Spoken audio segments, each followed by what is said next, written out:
এরপরে প্রশ্ন হলো, নামাজে মনোযোগ সৃষ্টির উপায়সমূহ কি কি? এই প্রশ্ন আজ হাজারো মানুষের। নবী করিম সাল্লাল্লাহু আলাইহি ওয়াসাল্লাম বলেছেন, কিয়ামতের আগে এমন একটা সময় আসবে যখন মসজিদ ভর্তি মুসল্লি হবে, কিন্তু একজনেরও নামাজে কি থাকবে না? মনোযোগ থাকবে না। ইমাম সাহেবেরও মনোযোগ নাই, মুক্তাদিদেরও মনোযোগ নাই। ইমাম সাহেব 4 রাকাত নামাজের জায়গায় 3য় রাকাতে বৈশা সালামও ফিরায় ফেলছে, মুসল্লিদের খবর নাই। এক মুসল্লি দাঁড়ায় বলতেছে, হুজুর রাকাত একটা কম হয়েছে আজকে। বলে, এত বড় সব মানে সাহস তোমার, এতগুলো মানুষ মসজিদ ভর্তি আমরা কেউ টের পেলাম না, তুমি একেবারে নিশ্চিত হয়ে বলে দিলা যে রাকাত একটা কম হয়েছে। বলে, হুজুর একটা অবশ্যই কম হয়েছে, আমি দায়িত্ব নিয়ে বলতেছি, কারণ আমার দোকান 4 রাকাতে 4টার হিসাব করি, আজকে একটার বাকি আছে, এখনো একটা দোকানের হিসাব করা বাকি আছে হুজুর, অতএব নিশ্চিত আমি আপনি 3 রাকাত করছেন।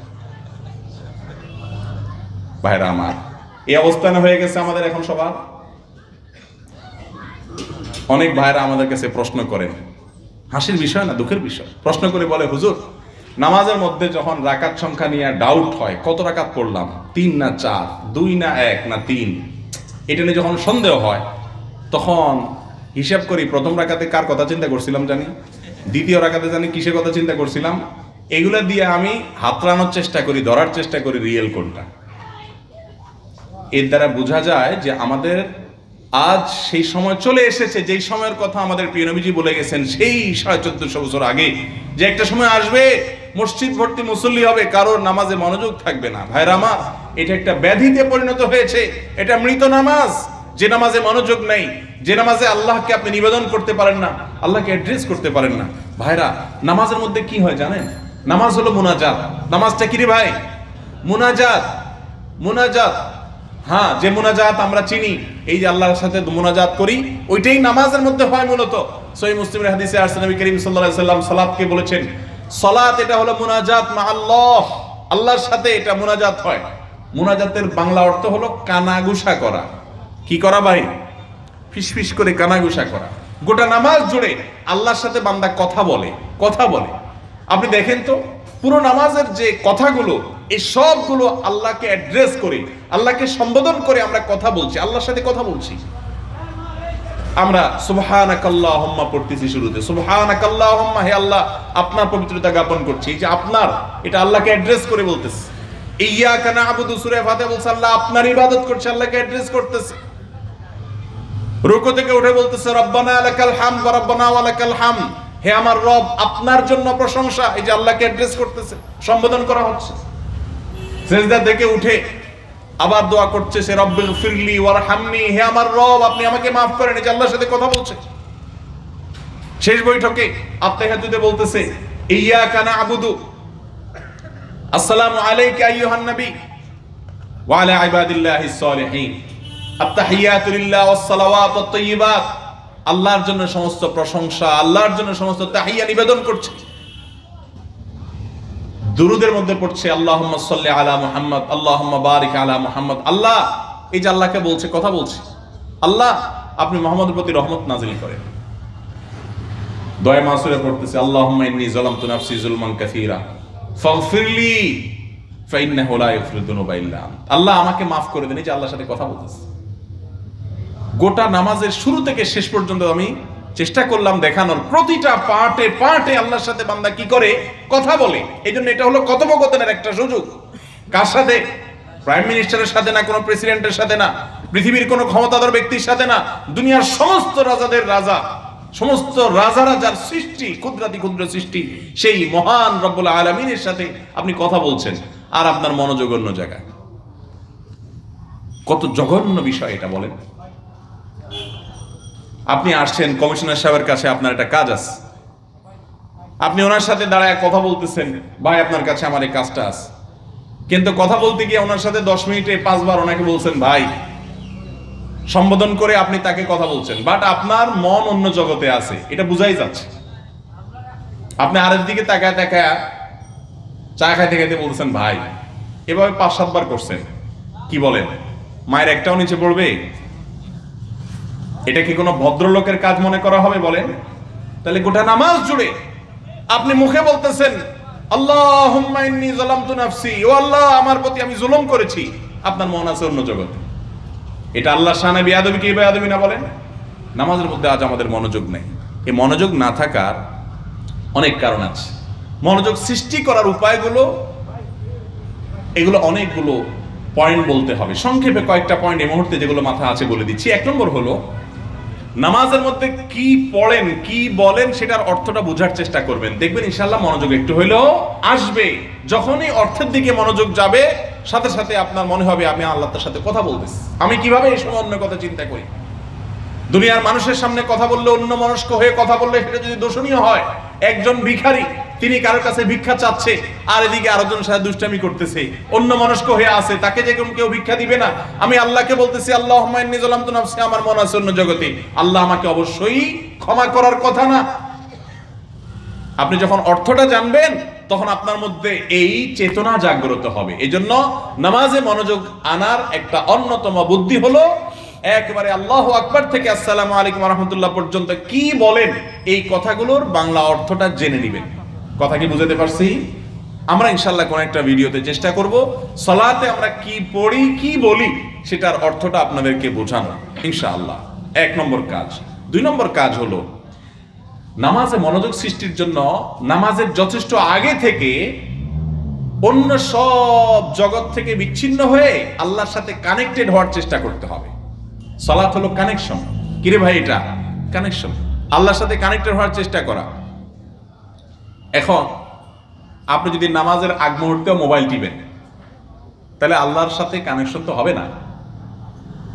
কানেকশন সৃষ্টি হওয়ার জন্য সালাতের আগে থেকে মনোযোগী হওয়ার জন্য চেষ্টা করতে হবে। দেখেন প্রত্যেক ফরজ নামাজের আগে পরে প্রায় সুন্নত নামাজ আছে না নাই? কেন? এটা রিহার্সেল, এটা ওয়ার্ম আপ, এটা প্রস্তুতিমূলক, যাতে করে আপনার মূল নামাজে ঢোকার আগে আপনি প্রস্তুতি নিয়ে নিজেকে ওই মূল নামাজের জন্য প্রস্তুত করতে পারেন। মনটাকে যাতে আপনি নামাজের দিকে পরিপূর্ণ রাখতে পারেন। এজন্য অন্য কিছু থেকে বিচ্ছিন্ন হয়ে সুন্নতের মাধ্যমে ট্রায়াল দিচ্ছেন যাতে ফরজে ঠিক থাকে। আর আমরা সুন্নত শেষ করে আবার মোবাইল বাইর করে ফেসবুকে দেখি লাইক কয়টা পড়ছে। এই রোগ আছে না নাই আমাদের মধ্যে? আল্লাহ আমাকে আপনাকে হেফাজত করুন ভাইরা আমার। তো এই জন্য নামাজের আগে অন্য মনস্ক হওয়ার যত মাধ্যম আছে সেগুলো থেকে বিচ্ছিন্ন হতে হবে। দেখেন আপনি নামাজকে রাসূল সাল্লাল্লাহু আলাইহি ওয়াসাল্লাম বলেছেন আল্লাহর সাথে কথা বলা। কথা বলার জন্য আল্লাহর সাথে কথা বলার জন্য নেটওয়ার্কটা খুব স্ট্রং হইতে হবে, তাই না? কানেকশনটা খুব ভালো হইতে হবে। কানেকশনটা যদি ওই যে 2 দাগ 1 দাগ উঠে আর নামে এরকম করে, অথবা দাগ একটাও না থাকে, শুধু 0 0 ডট ডট থাকে, তাহলে আল্লাহর সাথে কানেকশন হবে? আর কানেকশন না হলে কথা বলাও হবে না। আপনার আবেদন আল্লাহ কিভাবে মঞ্জুর করবেন? আদৌ করবেন কিনা আল্লাহ ভালো। একেবারে টনটনা 4G নেটওয়ার্ক যদি চান, পরিপূর্ণ মনোযোগ আল্লাহর সাথে হইতে হবে, স্মরণ করার চেষ্টা করতে হবে। আমি এক ভাইকে দেখছি জীবনে, যিনি সাধারণ শিক্ষিত মানুষ, তার 2 রাকাত নামাজে মিনিমাম 10 থেকে 15 মিনিট সময় লাগে। 4 রাকাতে 15-20 মিনিট সময় লাগাই দেন। কখনো কখনো হালকা এদিক সেদিক হতে পারে, কিন্তু সাধারণত এরকমই তিনি নামাজ পড়েন। 1 দিন না 2 দিন না, বহুদিন দেখছি আমি এরকম। তা আমি একদিন জিজ্ঞেস করলাম, ভাই আমিও তো এত নামাজে এত সময় দেই না, আপনি এত দীর্ঘ সময় নিয়ে নামাজ পড়েন, ব্যাপার কি? একবার আমার অফিসে আসছে উনি, তো আমরা নামাজ শেষ করে সবাই চলে আসছি অফিসে, উনি এখনো আসেন না, অনেক পরে আসছে। আমি বললাম ভাই অনেক নফল টফল পড়ছেন মনে হয়। না ভাই, জোহরের পরে তো 2 রাকাত সুন্নতি পড়ছি শুধু। আরে ভাই 2 রাকাত সুন্নতি এত সময় আমরা তো পড়ে চলে আসছি কখন? তখন তিনি আমাকে বললেন, ভাই আমি ব্যবসায়ী মানুষ, তো ব্যবসা বাণিজ্যটা খুব ভালো বুঝি, এবাদতটাকেও সেভাবে বোঝার চেষ্টা করছি যে আমার লস না হয়, পুরোপুরি লাভ হয়। তো সেজন্য আমি নিজের সাথে সংগ্রাম করি গোটা নামাজের মধ্যে। কিভাবে সংগ্রাম করেন? উনি মনে হচ্ছে দাঁড়ানোর পর সূরা কেরাত পড়তেছি, হঠাৎ করে আমার কোনো ব্যবসার দিকে, কোনো ধান্দার দিকে মন চলে গেছে। তো এক সময় তো সেন্স ফিরে আসে যে আরে আমি নামাজের মধ্যে কি মনে করতেছি। যখনই সেন্স ফিরে আসে, সাথে সাথে আমি নিজেকে ভৎসনা করি না, পরিপূর্ণ কানেকশন আল্লাহর সাথে আমার হয়ে গেছে, কথা চলতেছে। আল্লাহকে আমি আনতা আবুদাল্লাহ কাআন্নাকা তারাহ ফাইন লাম তাকুন তারাহু ফাইন্নাহু ইয়ারাক, হাদিসে আসছে এমন ভাবে ইবাদত করো আল্লাহকে তুমি দেখছো। আমি ওই রকম মন নিয়ে যে আল্লাহকে আমি সামনে পেয়ে এখন নিবেদন করছি আলহামদুলিল্লাহি রাব্বিল আলামিন, এরকম মন আমার মধ্যে তৈরি হওয়ার আগ পর্যন্ত আমি রুকুতে যাই না, ওই পড়তেই থাকি আয়াত বারবার। এরপরে যখন আমার কাছে স্যাটিসফ্যাকশন হয় যে না আমি এখন আল্লাহর সাথে ফুল কানেক্টেড হয়ে আল্লাহকে একেবারে সামনে হাজির রেখে আল্লাহকে নিবেদন করলে যেরকম করা যায় ওই রকম মন নিয়ে করা হয়ে গেছে আমার। সূরা ফাতিহা পড়া, অন্য সূরা মিলানো। এবার আমি আল্লাহ করে রুকুতে যাই, রুকুতে যাই আবার ওই একই কাহিনী।